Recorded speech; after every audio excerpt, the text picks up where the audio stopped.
ایک دفعہ کیا ہوا, اپنی ذاتی باتیں بتانی نہیں چاہیے یار, اب بتا دیتا ہوں تھوڑی سی تاکہ آپ کو پتہ چلے لوگ کیسے نیمبو نچوڑ ہوتے ہیں, پوری ریسرچ کر. میرا شہد کا بزنس تھا, تو پرانی بات ہے, بہت پرانی, 2009 یا 10 کی بات ہوگی. تو میں نے کہیں پیغام بھیجا لڑکی والوں کی, میں اس وقت زیادہ مشہور نہیں تھا. انہوں نے کہا کام کیا ہے آپ, بزنس کیا ہے؟ میں نے کہا جی شہد کا کام ہے. شہد کا تھا میرا بزنس, لیکن میرے پاس, میں بیانات میں درس و تدریس میں لگا ہوا تھا, بزنس کو ٹائم دینے کا ٹائم بالکل بھی نہیں تھا, وہ ایسے ہی چل رہا تھا بس اللہ توکل. تو وہ کہیں پنجاب سے سفر کر کے آ گئے کہ میں, وہ اچھا بیانات میرے سنتے تھے, وہ آڈیو بیان جاتے تھے نا, مجھے جانتے تھے بیانات زبردست یہ وہی وغیرہ وغیرہ. تو آ گئے, ٹھیک ہے بھائی. لوگوں نے کہا بھائی اتنے مشہور آدمی ہیں بیانات کر رہے ہیں, بس ٹھیک ہے, اور کیا تحقیق؟ انہوں نے کہا نہیں بھائی میں گھر جاؤں گا. یہاں مسجد کے کمرے میں آ کے 3 دن تک ہم نے ان کی سیوا کی ہے, صبح کا ناشتہ, دوپہر, ہوتے ہوتے رہ جانے والے سسر, ہوتے ہوتے رہ جانے والے سسر.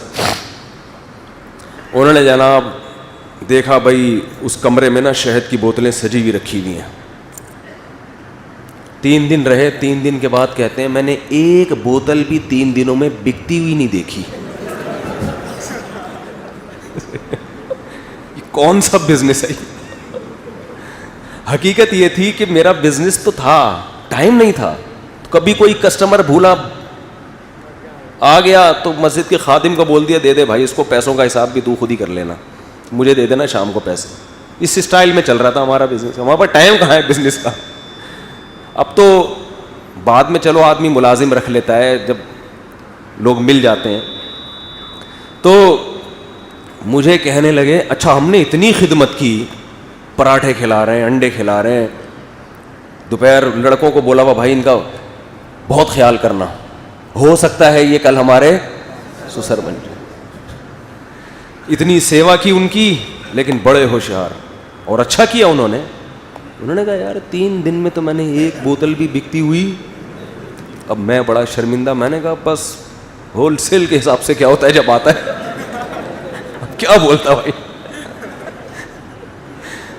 میں نے کہا بس اللہ جب کسی کو بھیجتا ہے تو اکٹھا نکلتا ہے.